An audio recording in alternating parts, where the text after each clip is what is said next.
Hello and welcome to Game Changing with me, Tim Thornton. And me, Chris Sheldon. In this podcast, we chat to various luminaries from the music world who we've met along the way. About those key moments in their careers where the stars aligned and it all started to go right.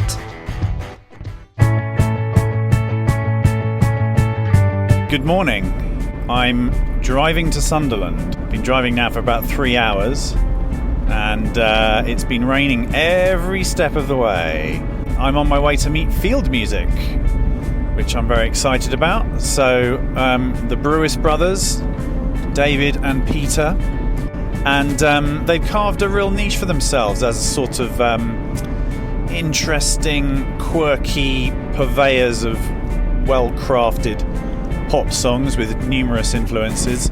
They first came to my attention with 2012's Plumb, which was nominated for a Mercury Prize. They put out 2 albums in the last few years, Common Time 2016 and Open Here 2018, both of which are very, very good albums. I think Common Time is probably my favourite of theirs, and that includes the super album opener, The Noisy Days Are Over, which gained a bit of notoriety due to the fact that Prince, before his untimely death, tweeted a link to the song, which I suspect the Brewis brothers would have been fairly excited about.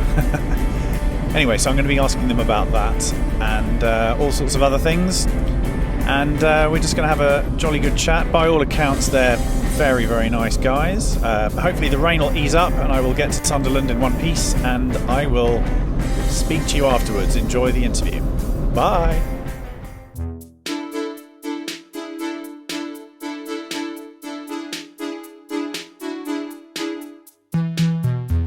If you've ever owned a car or you rent a car, you have a company car, then count that up. Add it to the ever-growing list of things you can't claim or credit for. If your mother had a job and your dad had a job when you were growing up, then count that up. 'Cause pounds and pennies are the only kind of capital. If you've ever visited another country and waltzed through passport control, and count that up. Is this me? Yeah. I wanted to just say before I forget that thank you very much for doing this, because obviously when you're a band and you get offered stuff, you know, interviews, what have you, first thing we always do is look online and see who else has done it and what the previous ones are like. But obviously there's nothing of this at all. No, I just thought it was an interesting thing yeah, to do, you know. Yeah. We know what you do.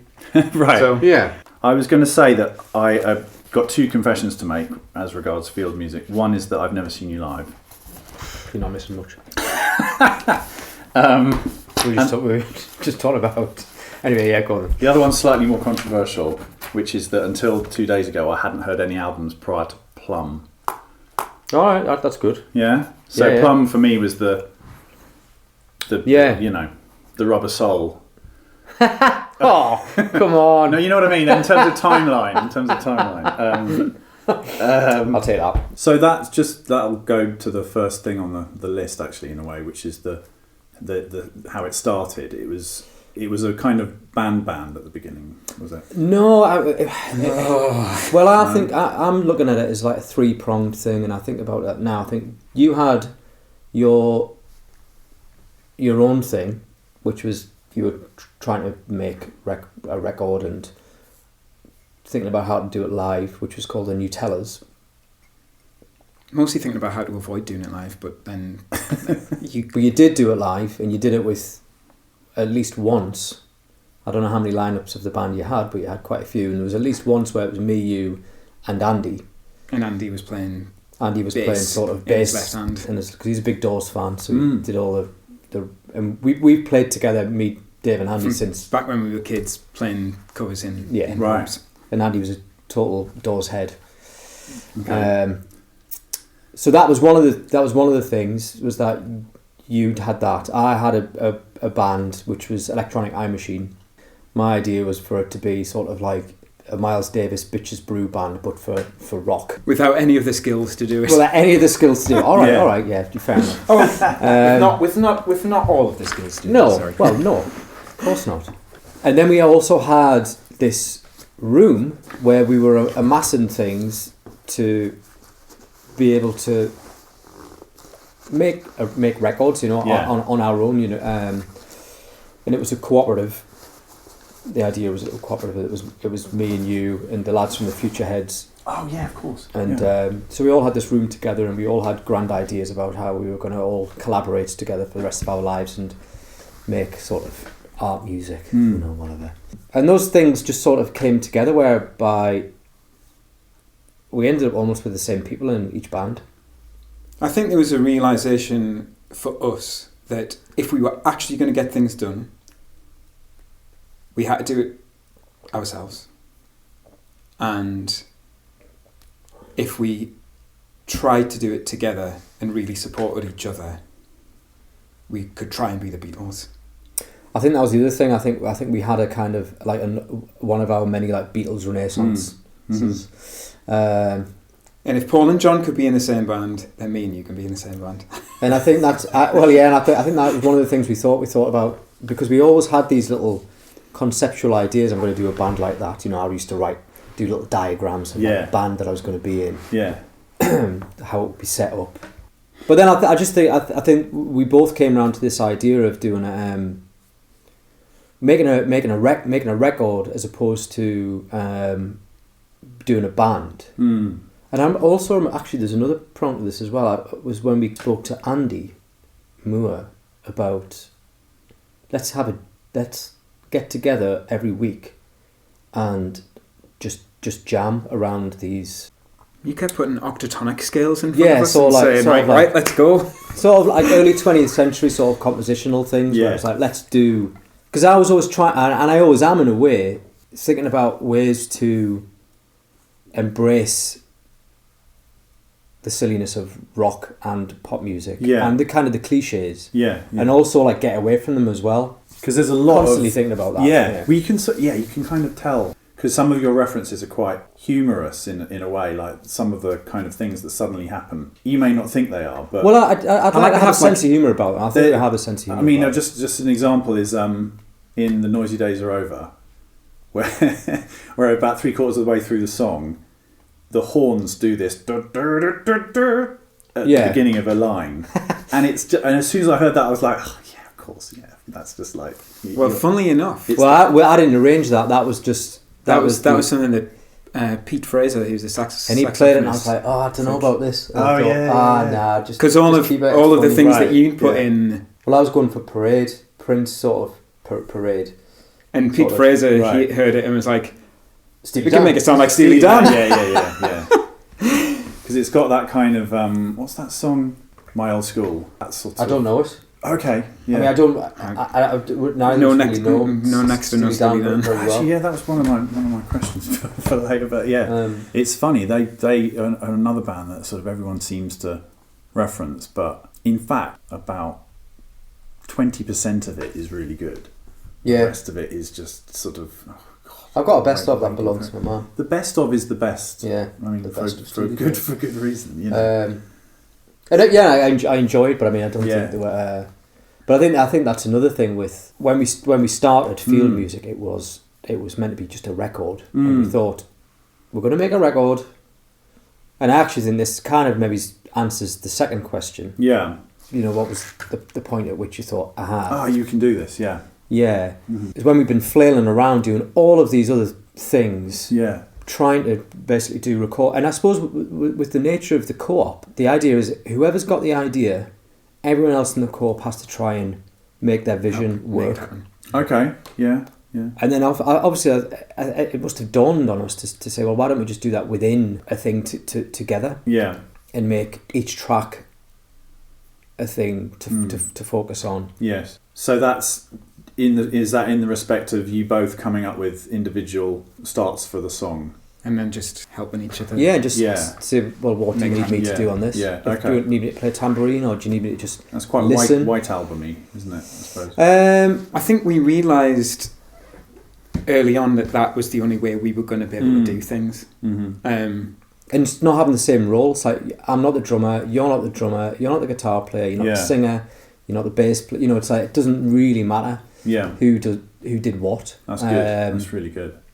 Selfless in a sense. It's sort of like... Well, I think it is. I think it is in terms of like you being an instrumentalist. Yeah. Because I was always obsessed with being an instrumentalist when I was younger, being like a flash guitar player. Okay. And then, but then I think the ego goes somewhere else. Music. And then you start listening to music as opposed to just playing it. And I think, but then I think the ego gets driven by, well, I've got this idea that's worth doing well, and if that means I have to play everything on it because you don't get it, that's the way it's got to be. Right. And it's the same. There's been plenty of times I've been away camping and I've turned up and Dave's just written an entire song, and it's a field music song. It's like, do you need to do anything with it? Not really. It's kind of done. Yeah. Okay. That's good. That's good. It's fine. Yeah. There's no kind of. Well, it's my job in the band. Sure. I suppose the only time that would be bad is if it became incredibly sort of one person doing so much more than the other in terms of like output, like what ended up happening with Tears for Fears by all accounts. Right. Yeah. Where it was just like Rolling Doors of Bell was sort of like, well, what are you here for? You haven't been here for weeks. I might get at that stage. No, I think we are always in the process of like understanding our own strengths, both as writers and in the studio. I think we managed to make it work and not be offended by how we make it work. Yeah. And because again, like we've got like other outlets if we want. Yeah, that's important. But yeah, that's. I was going to ask you, in terms of realizing we can do this. Was there a moment of watching another band or listening to another band that made you think that? Because, like for example, I remember seeing. This is going back a long way, but I remember seeing this band, Ned's Atomic Dustbin. Oh yeah. And watching what they were doing on stage and thinking, okay, I really love them and everything, but actually I can kind of do what they're doing. And so it's sort of like, all right, this could be possible, sort of thing. I mean, not related to making the first album, but related to like what we had to go through with our years of flailing. Right. When we first saw the Flaming Lips after the Soft Bulletin. Oh yeah. And it didn't have a drummer. Stephen Drozd was playing keyboard and playing guitar, and was also on the screen playing the drums. And seeing them do that, and just like, this isn't like a band. The music's amazing. They've found a way to do something else and change what rock music is for them. Therefore, the paths we could take are much wider than we thought they were. Yeah. But what that led to was like 4 years of having ideas, trying to do stuff, and not quite being able to make it work. And it wasn't until we did the first album where I was like, this is our version of that. Yeah. Or like getting towards our version of that. Yeah. Because it's quite accomplished, the first one, in terms of arrangements. I was expecting something a little bit more rough and ready, to be honest. But it's already pretty. Well, we talked. I mean, I was 26 or 27 by the time so I'd been doing stuff. Yeah. For a good 10 years. Sure. But I think that was for me driving back from getting it mastered. We'd mixed it all. We recorded it and mixed it all in this room ourselves. Yeah. I think there's a lot of luck involved. Uh-huh. I remember taking it to Heathman's. And it was Jacko. Adams was the master and engineer at Heathman's. And he put it on, and he was just. We were very self-conscious about it. Oh, I just because it didn't sound like a real record. We've made this thing. We don't have any reverb on it, right? Because we had Zoom reverbs and it sounded shit. Yeah. So we're like, well, we can't use any reverb. We had like Behringer compressors. We had like 2 channels of Behringer. Behringer compressors. I think they sound Allen and Heath 16-channel desk, the same as Frankie Stubbs from Leatherface. So I remember seeing it, and I was like, oh, sorry for Frankie, it's probably okay for us. But I mean, gear was unbalanced desk as well, wasn't it? All of which I totally picked up when I was listening to it.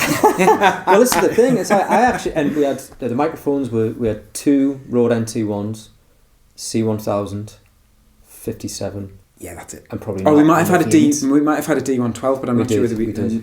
I'm not sure whether we actually used it or I not. think we used it. Oh no, I think we used the C1000 on the bass drum. So that's, you know, we had like it Yeah. was. We were also to go back a little bit. We were very influenced by this idea of DIY. We wanted. There were loads of like bands from Leeds, Nottingham used to come up to Sunderland. There was like a DIY Network. network. Right. I think what we wanted to do was have our own sort of idea of like DIY, because I think sometimes it just became a style of music. Right. You know, it was like DIY punk. You know, it was like Fugazi Yeah. influence. Yeah. And I was like, well, I was more influenced by 10cc than I was Fugazi. Sure. If only we'd realised at the time that 10cc was similarly DIY. Yeah. Well, of course, yeah, we didn't realise, and of course they were.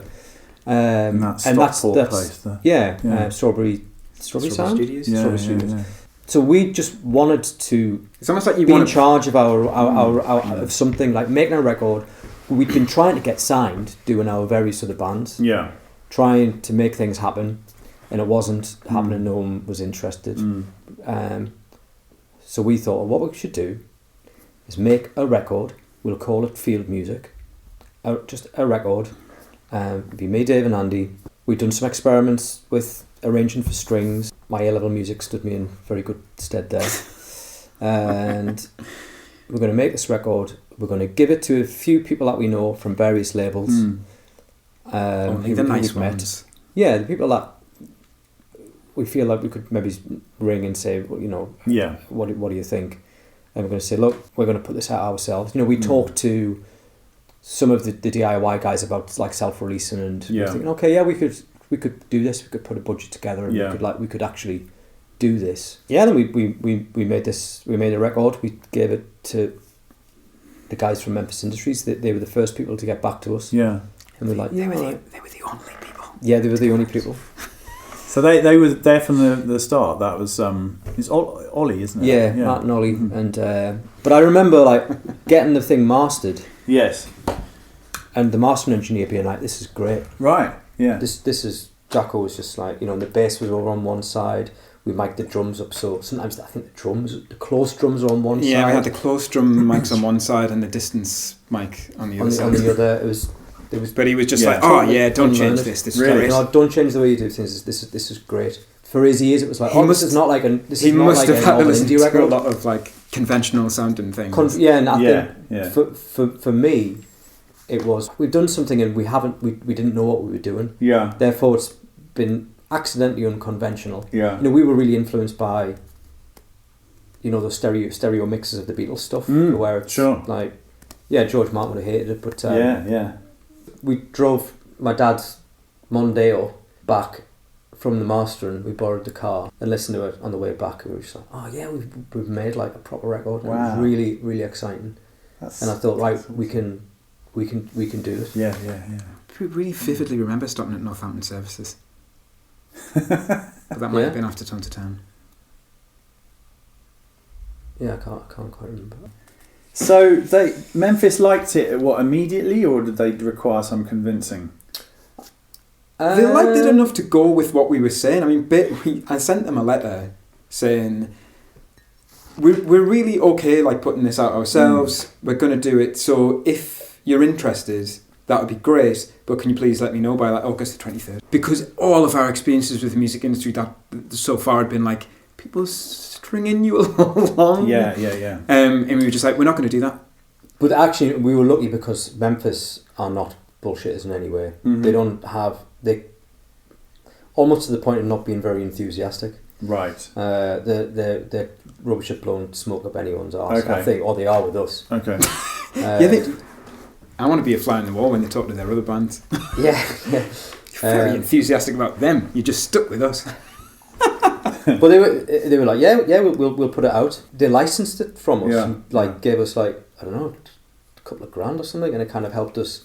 Yeah, I mean, like We started thinking about how to do it live. They were really supportive. Like, Sort out, helped us find someone to do the artwork. Yeah. it was like finally felt Felt like part. Well, I thought we were like part of a team, and I still do. You know, I still think it's like me and Dave, Matt and Ollie. Six Music was like around about then. starting. That was coming up around then, wasn't it? Yeah, I mean, we'd already done a session, a Nutella session, for Gideon Core on Six Music in 2003 or 2004. Oh, really? But that was like really in its Okay. infancy. Right, yeah. He was the first. His show was the first time I heard a field music record. God, good. I remember it. I was doing the washing up, and it was Who Pay the Bills. Oh yeah.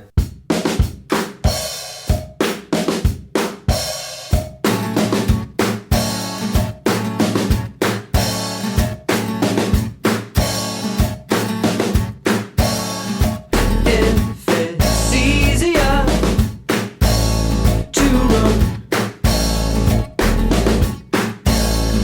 than working every day, then leave. And I was just like, Where's one? Yeah, I'm still trying to figure that one out. That's one we can't just drop back into the set because I'd be lost on the drums. right. Oh, you don't play it live anymore? That one. We haven't played it for a while. It's great, that one. Needs a third verse, though. No, I think you're right because it just kind of stops. Yeah. But That was one of the things with like the first two records. First record especially, it's just like it was influenced by that wire. It's like once you've run out of lyrics, you just stop. Yeah. And Fair enough. so we had very few. We had a couple of like longer songs, but Right. And I think the album that's from Plumb. I think we went back to that a little bit. It's like if once you've said what you need to say, Yeah. get out you of just there. move on to Yeah, the next yeah. song. Get And out. it works in the context of an album, but you know, rightly, As a single. Memphis would go. There's not really many singles on this one. So then you had another 2 records after that. Well, after the first record, Yeah. we went straight on to do Tones of Town, Yeah. which was the second one, which was me, I quit my Dave, job. and Andy. Andy quit his job. We basically thought- found some publishing money for Yeah. Andy to quit his job, and we said, look, let's try and do this for a full year. Yeah. And we set about making a kind of more of a bandy kind of record. Mhm. We thought we chanced upon a drum sound. I remember quite early on, where it was just like three mic drum kit Yeah. sound. The room sounded great. We're like, okay, and a lot of it was just me, Dave, and Andy playing together. But I already felt really like burnt out by the time we started making Tons of Town. I think the process of doing the first album and waiting nearly a year for it to come out, working at the same time, doing bits of touring on Yeah. weekends, and then like rushing back because I was using up my holidays. So really, like by the time we'd finished recording Tons of Town, I was ready just to stop doing the band. Really? Wow, okay. And then Yeah, I Memphis think we all were really. put the release. They were like, you know what? We said we were going to do it in September. Yeah. We're not going to do it till next February. We also weren't very natural performers. Mm-hmm. I think we were a little bit. Shy. I was embarrassed, finding it quite stressful. yeah, Just the three of us in my dad's borrowed ponytail. yeah. But it was a good little band, you know.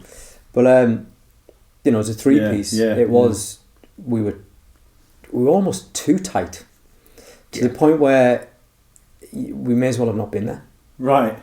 You know, it was just like a kind of like a live version of the record without all the bells and whistles, but it was just like there was hardly any performance to it whatsoever. We were just concentrating, pressing the pedals at the right time, and I think we were bored, but also stressed, and still we hadn't really sold any records. You know, still nobody really knew who we were, so we'd go out and play some gigs, and it was great to be able to do this music that we wanted to make as a three-piece band. And I mean, occasionally had gigs where you came away thinking we really can't do this, but they were few and far between, and not enough to like alleviate. Was this mainly in the UK?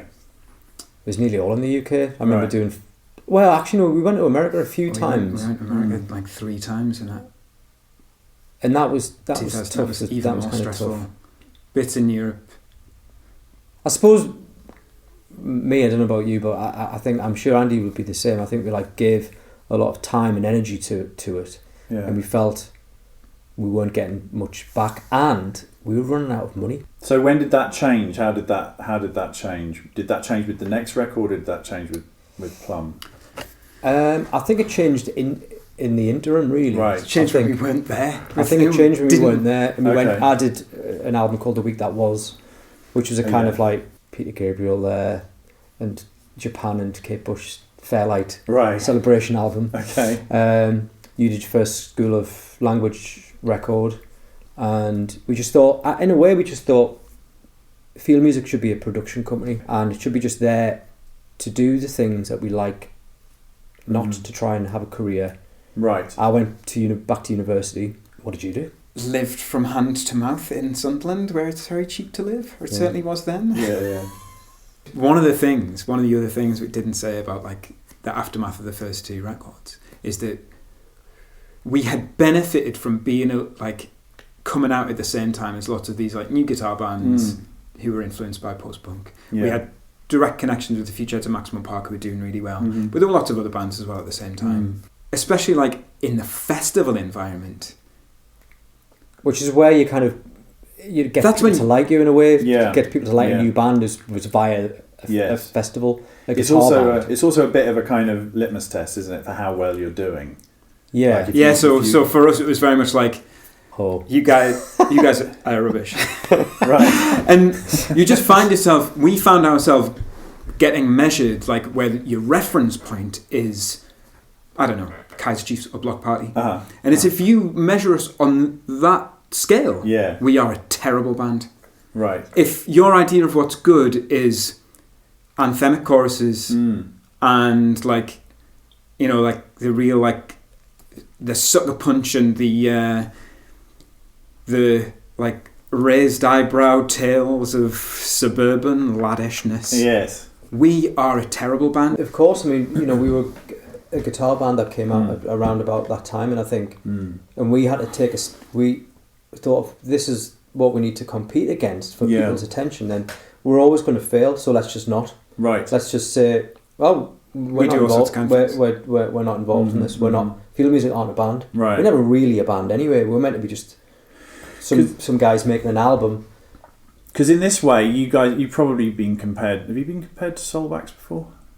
Not really. Because I think of not musically, but in terms of your approach, I always think that and also not the fact that you're, brothers as well, but the fact that they did. Ghent might be a bit like Sunderland, actually. Ghent is the Sunderland of Belgium. I've heard it said. But also the idea that you just said that it was it could have been a production company, and that's what Soulwax kind of decided they'd do. They did. I think they did 2 albums, and then they did one with Flood, and then they sort of went, this whole business of doing an album and then a tour and then an album, it's not really for us. So they decided to be more of the production remix people, and then DJs. and then they can put out a Soulwax album when they feel like it. And that's sort of where they are now. I think that was the change that we needed to make. Yeah. The way that was received, and the way the School of Language album was received. Not that they sold more records. I mean, but the School of Language album came out on Thrill Jockey in the States. And suddenly it was like, so instead of like having to feel like I'm competing with the Arctic Monkeys or Kaiser Chiefs, I feel like I'm part of a community of experimental jazz and post-rock bands. I'm in. Yeah, I mean, I think that helped with the perception, and I think, or even our own perception of ourselves, that we can like go and do something else, and put enough work into it, and enough ideas. We were still full of ideas at the time. Yeah. To make something that we were pleased with. Right. And I think people viewed us in a different way. And I think what we didn't realise was that unless you are hyped in some way, it takes a long time for people to find you. And it took us that time. And by the time we started making Measure, or by the time Measure came out, more people had found us, and suddenly we would do a gig and there'd be loads of people there and they would know our songs. Yeah. And we just didn't realise how much time you have to put in before that happens. Yeah. I guess it's also probably by that point, that's sort of 2009, 10, is it now? Yeah. By that point, the internet side of things had really begun to kick off properly. We didn't realise that the video for In Context had like 2.5 million views on YouTube. Yeah. We had no idea. Right. unfortunately, before YouTube started paying royalties, little things like that. We had no idea. Right. And then we did a record where we really thought, we're just going to do whatever the heck we like, and we're going to make a double album, and we're going to play some songs where we really sound like Led Zeppelin. Yeah, it's very rocky, that album. It's a very.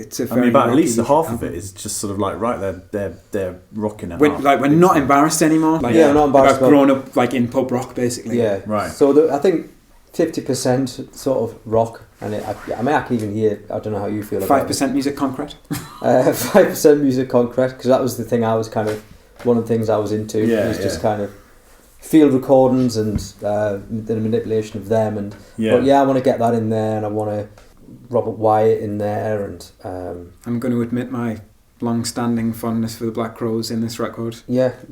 I mean, one of the songs was called Kravitz for a long time. The title was Kravitz. That's fantastic. There's riffs aplenty as well. I mean, and also those kind of single note 70s. I mean, I've actually got a few little influences, which at the risk of being booted out of your studio, it sounded like you were listening to a bit of Wings. Yeah, probably. There was. Yeah, probably. Yeah.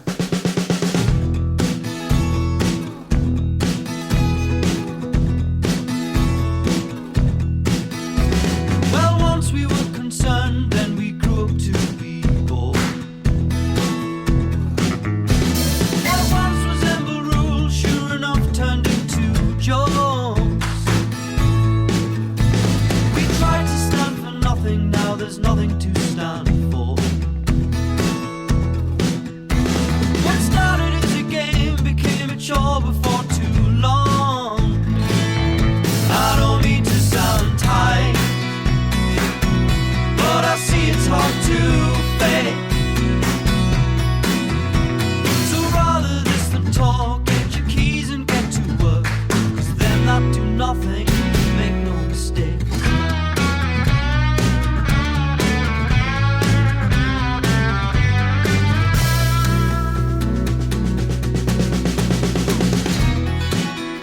So this seems to have garnered the most space on my page, this one. So I suppose this is the big question in a sense. Changing your normal working methods, where you change the way you do things, maybe as an experiment, which then went on to be the thing about that record that you're sort of...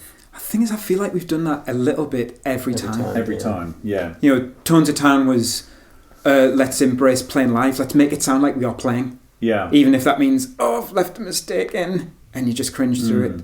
And with Measure, it was, we are going to embrace the fact that we like loads of things that really aren't cool, and that's going to be part of it. And we're going to make a rock record, and we're deliberately going to make it too long, because that's what a double album should be.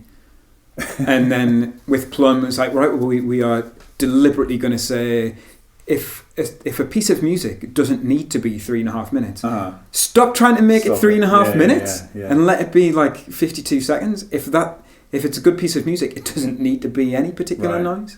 I think we're always looking for the change. With Common Time, if there was a change, it was that we did choruses. I remember, you know, it was when my son had first started listening to music, and the only things he really liked were things that had been number one. That were basically the things that had been number one. So he only really liked Another One Bites the Dust, Fame by David Bowie, or you know, various Beatles songs. But they were essentially a Hall & Oates. He was really into Hall & Oates. Right. Kiss on Your List. Fantastic. He's got great taste. Well, he had for a 2.5-year-old. He's not bad. He only listens to the Beatles now. He's not into anything else. It's annoying. I wanted to make sure I at least made some music that my son would be into. Okay. Yeah.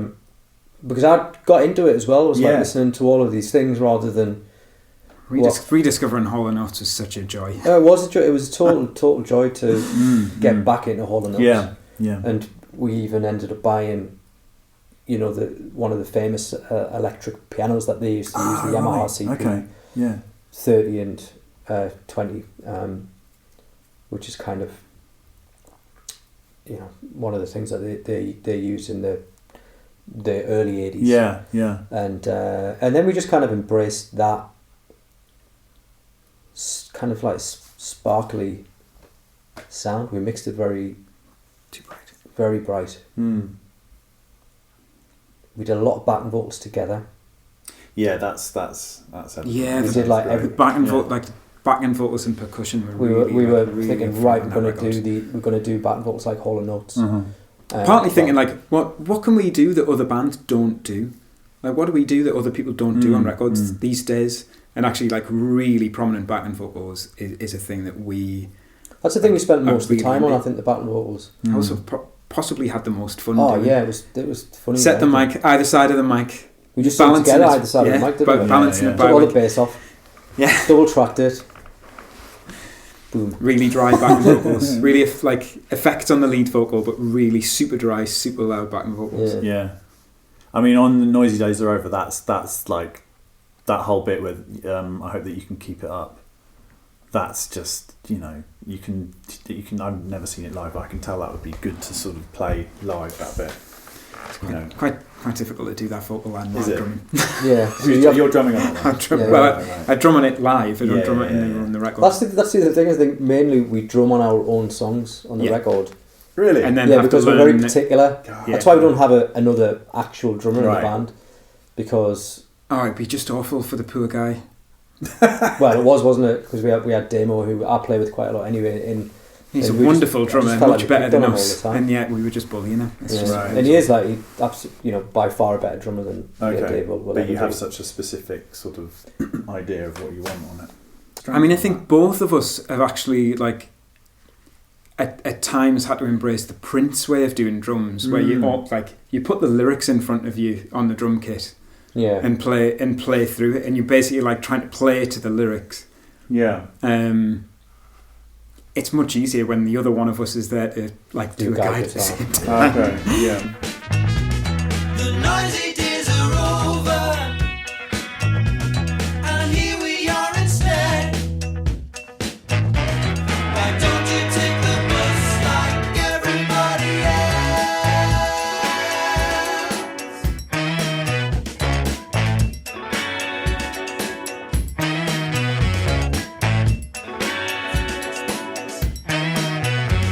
I hope that you can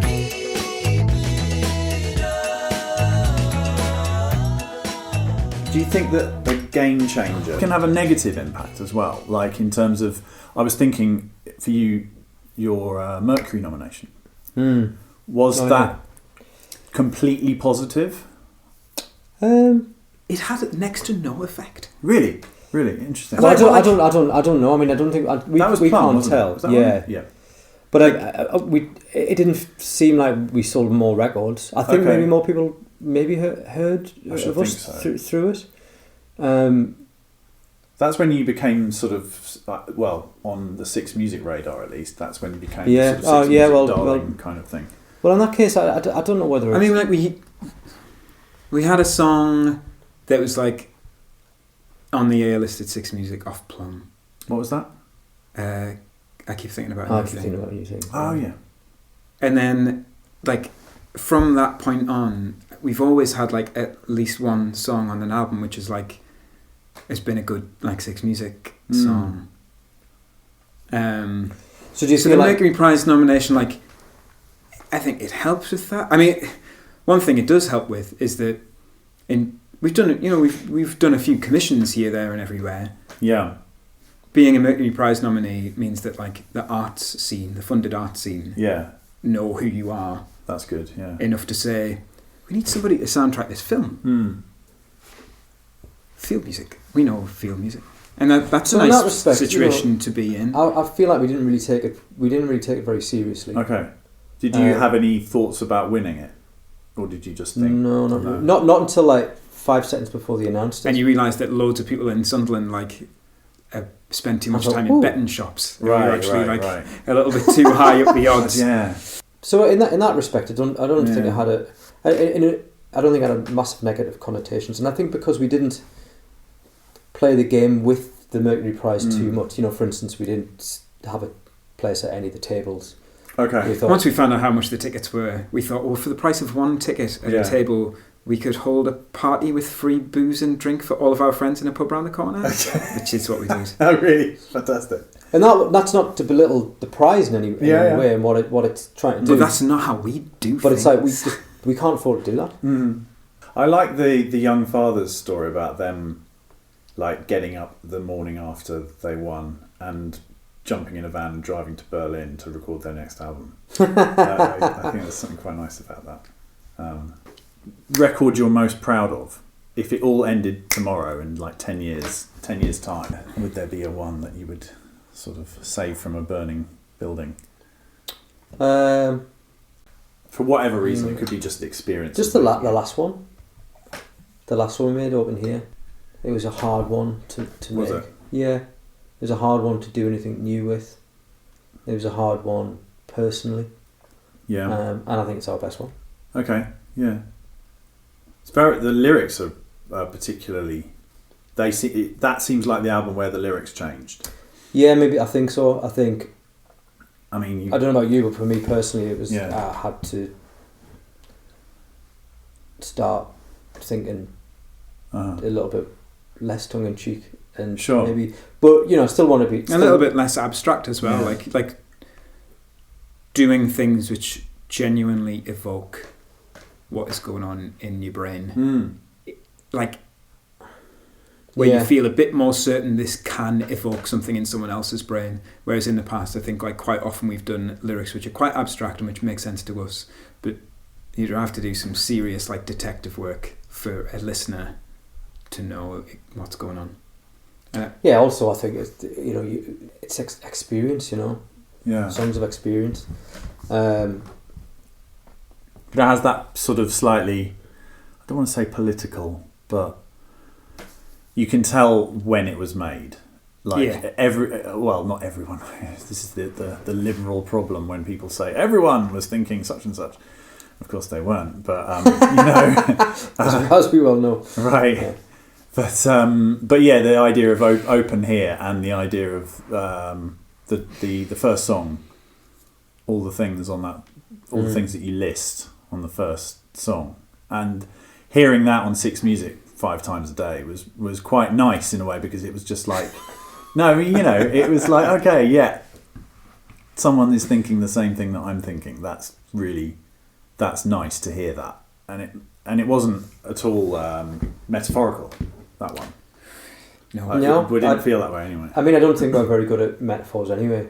I kind of try and avoid them really. Right. I do as a lyricist. I don't have a lot of confidence in myself to come up with a metaphor which is like genuinely evocative and not a cliche. Yeah.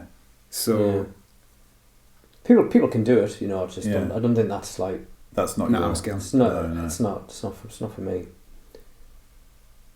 No, but I mean, But you do have Count It Up was extremely literal. Apart from some guy on YouTube saying, some guy on YouTube like commenting, "Well, what am I supposed to count out every time I've combed my hair?"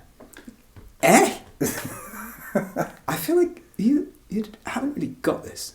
But what if he was using an ivory comb? No, it was definitely. I mean, it's definitely a political undercurrent to most of my songs on that record. So is that one of yours? Yeah. Okay. I suppose the idea of the phrase, like for example, the noisy days are over. I mean, that could mean, that's not a metaphor, but it could mean a number of things to a number of people. I mean, I think it meant No. more than one thing for you Yeah, it in meant a that few song. things for me, and Sure. I stole that as like that's somebody else has said that. Right. I can't remember who, but like it's like. And actually, Like- the story is not about having kids. Like people see the story of the album, see that song Yeah. title, and think that's a song about having kids. Sure. But yeah. it's like the story of the song is not. Not really. Okay. Yeah, well, the verses. I thought that about the choruses, but not necessarily the verses. But generally speaking, I see Common Time as the baby album, and Yeah. Open Here as the Brexit album. That's fine. Yeah. I think it's just an exit album. I think. Right. Here, Right. it's just all kinds of exits. I read the dailies, I heard what he said. I waited up till I couldn't care less. I was sure it was through. Sure it was through. I've just had another couple of little bits and bobs. You've probably been asked this a million times, so I'm sorry. But how did the Prince thing happen? I don't know. Really? You have to ask Prince. Yeah. I genuinely have no Uncanny. idea how he heard it. Really? Okay. Many years ago, I had a MySpace message from Lisa Coleman saying she'd heard a school language song on the radio Okay. and she really liked it and it reminded her of her brother. Ah. And then someone else who at some point had been part of Prince's entourage like sent us a message saying like, it doesn't surprise me at all there'd be an you guys. Okay. Just like out of the blue. But And I no. think you must have heard Noisy Days, especially the end section, And which thought- is just it's a Prince homage, really. Sure. Yeah. That end section is like combination of this is two or my- three like things from songs on Parade mostly. Yeah, it's basically Yeah, just a parade thing. Right. The We Love Parade. outro. Just for the crack, really. Yeah. I have So to I admit, imagine when- someone. My thought is that someone's heard that and thought, someone's ripping you off. when he tweeted it, I was genuinely concerned that like that was a shot across the bows for some kind of litigation. Legal action. Really? You can get sued for like a groove, can't you now, or a feel? That's why Taylor Swift settled with Right Said Fred. Because you can, in theory. Oh, that's a sentence I never thought I would hear. I know, isn't that bizarre? Yeah. But I remember hearing it and thinking, what? How?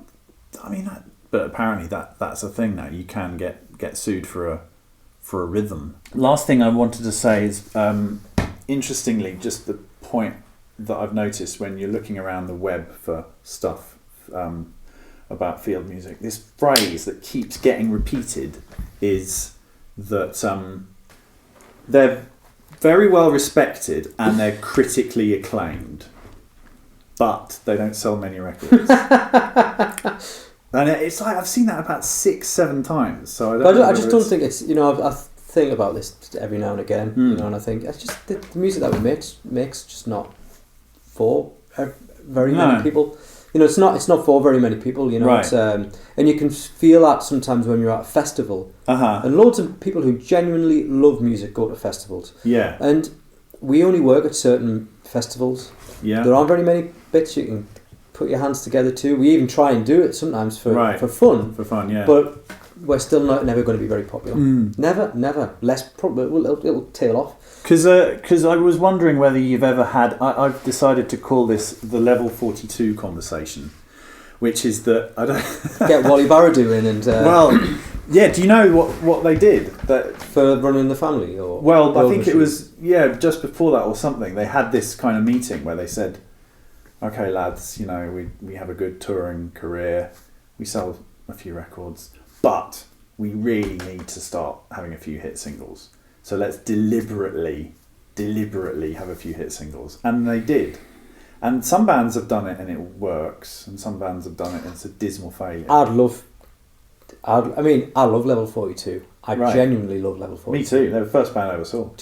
I've never seen them. I've never seen them live. Uh-huh. But my mum had the records, and Running the Family was on Yeah. all the time. And they were hits when I was Yeah, 10-year-old. Yeah. But we've never really had that. I don't think we're brave enough to do that. Yeah, I don't think yeah. we're brave enough. You know what?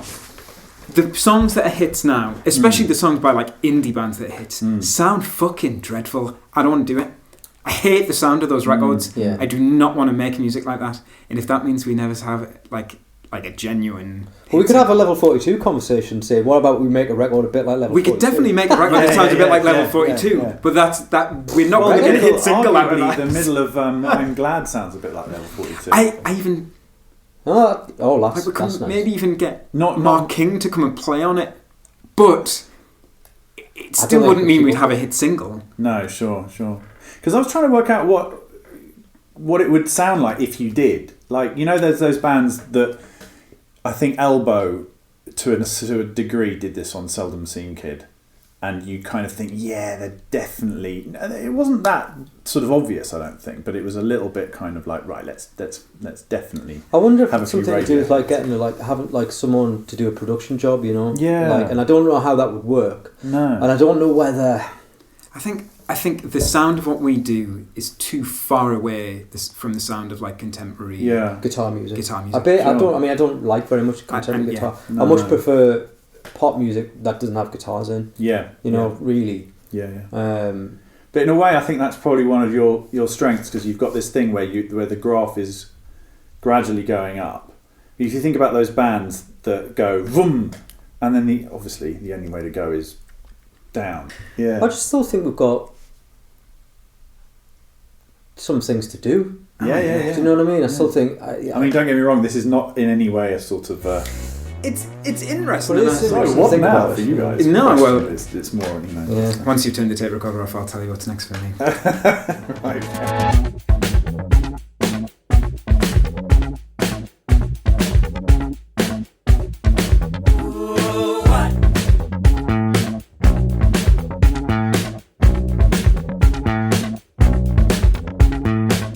Why should a woman feel ashamed? Why should a woman feel ashamed? Why?